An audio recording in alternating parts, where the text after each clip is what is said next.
This is The Book of Life, a show about Jewish kidlit mostly. I'm Heidi Rabinowitz. Welcome to our special series, Books in the Time of Coronavirus. We'll hear from authors who had to cancel their spring 2020 promotional events due to the COVID-19 pandemic. Today we'll hear from author Gila Green about her young adult novel, No Entry. Not only have her spring promotional activities been cancelled, but her publisher, Stormbird Press, is located in Australia, and their offices actually burnt to the ground in the wildfires. It's been a rocky path for Gila, to say the least, so please take a listen and give her book a little love. Hi, my name is Gila Green. I live in Israel. I'm originally Canadian. I'm from Ottawa. And I'm talking to you today about my young adult environmental fiction novel, No Entry. No Entry actually came out in September 2019 with Stormbird Press Australia. Stormbird is an environmental press. It's a non-profit, and all the staff are dedicated to wildlife conservation, and they are wildlife conservationists themselves. No Entry is my fourth published novel, and what happened was the book came out in September, and then the wildfires in Australia increasingly worsened and got more and more dangerous, and so that made the launch and subsequent events difficult. I was preparing to travel to Vancouver for the Vancouver Jewish Book Festival, and they were, struggling to give me support. Obviously, being in Israel, I wasn't completely aware of exactly what they were going through until finally in December, the press actually burnt to the ground. The staff were evacuated. They lost their homes. They lost their livelihood. They lost everything.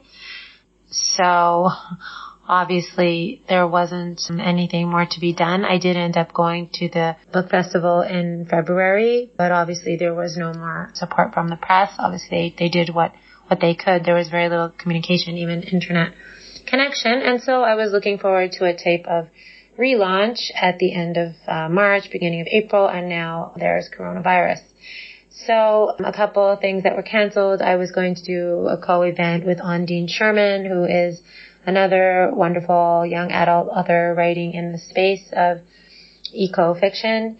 And I just got no entry into Israel's Biblical Natural History Museum, which I'm really excited about. But of course, their launch, they're moving into a brand new, beautiful building, and that launch has been put off because of the virus. So there are various things. I was also invited to speak at a few places in Toronto in the fall, and of course I can't book for that right now. So that's just some of the things that have been canceled. No Entry has a Jewish eco-heroine, Yael Amar, who is Canadian with South African parents. She loses her brother in a terrorist attack at the beginning of the novel, and she heads to South Africa to an elephant conservation program in order to give herself some space to heal. And there she encounters a murderous elephant poaching ring and has to decide how much she's willing to risk to take it down. It's an adventure. She has a best friend. She has a boyfriend. And on top of that, I tried to work in as much as possible educationally about elephants, elephant poaching, and South Africa. I like the idea of creating a Jewish eco-heroine. I think Judaism, we have Sukkot, we have Tu B'Shvat, we have various elements in Judaism that highlight nature, Truma and Meiser, all kinds of Jewish laws about trees. And therefore, I really felt it was time to have a Jewish eco-heroine, and No Entry was supposed to be the first in a series. It's aimed, I would say, at 14 and up, although the heroine herself is 17. My inspiration for No Entry, basically I'm a location-driven writer. I had written a few novels that took place in Israel, Ottoman Empire, Canada, etc. And I was looking for a new location, and I chose South Africa.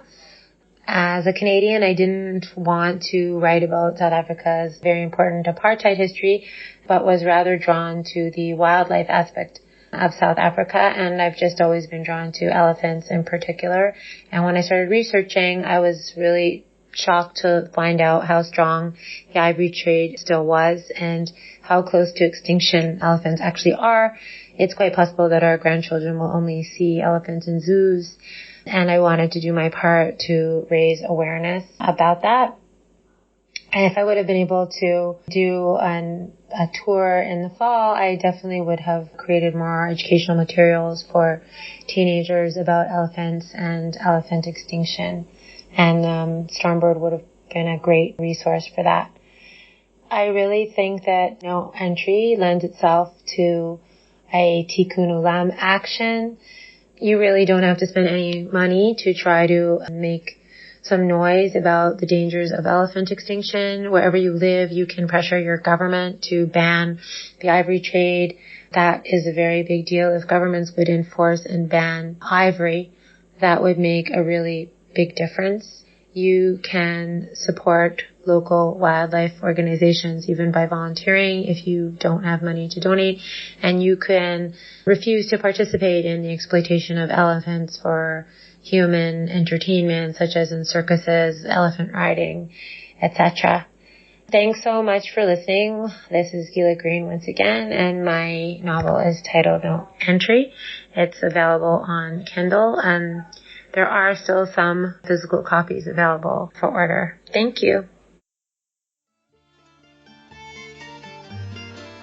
If you write or illustrate Jewish books, and your new book's Spring 2020 promotional events have been canceled due to the pandemic, I invite you to take part in the Book of Life's special series, Books in the Time of Coronavirus.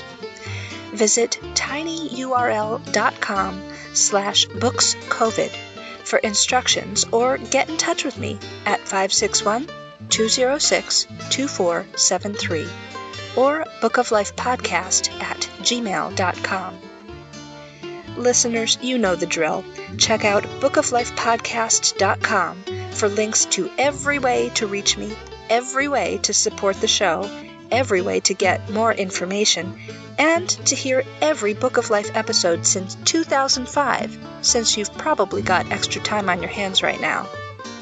Thanks, as always, to the Freilach Makers Klezmer String Band for our background music. Please stay healthy, and everybody, please wash your hands.